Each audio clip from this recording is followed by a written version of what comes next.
শহরের বিভিন্ন সড়ক, পার্ক ও সরকারি স্থাপনায় একযোগে গাছ লাগাচ্ছেন স্বেচ্ছাসেবক, বাগদাদ মেয়র কার্যালয়ের কর্মী ও ফেডারেল পুলিশ সদস্যরা। এমন চিত্রের দেখা মিলল ইরাকের রাজধানী বাগদাদে। বায়ুদূষণ রোধ ও বৈশ্বিক উষ্ণতা কমানোর লক্ষ্যে বৃক্ষরোপণের উদ্যোগ নিয়েছে ইরাক সরকার। বাগদাদ মেয়র কার্যালয়ের মুখপাত্র উদাই আল জান্দিল জানান, শরৎ মৌসুমে শুরু হওয়া এই অভিযানে ৩ লাখেরও বেশি গাছ লাগানো হবে।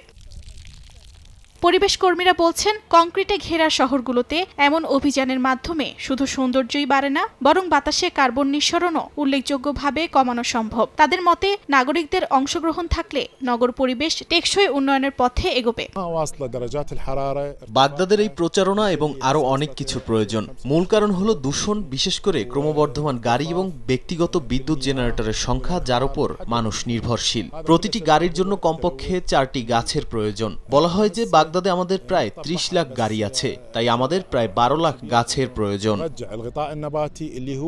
জাতিসংঘের 2022 সালের প্রতিবেদনে ইরাককে জলবায়ু পরিবর্তনের সবচেয়ে ক্ষতিগ্রস্ত 5 দেশের একটি হিসেবে চিহ্নিত করা হয়। একই সঙ্গে পানি সংকটে ভোগা 39তম দেশ ইরাক। চ্যালেঞ্জ মোকাবেলায় ইরাক সরকারের এই উদ্যোগকে ইতিবাচক পদক্ষেপ হিসেবে দেখছেন বিশেষজ্ঞরা। অর্চিতা শেহজিন, সময় সংবাদ।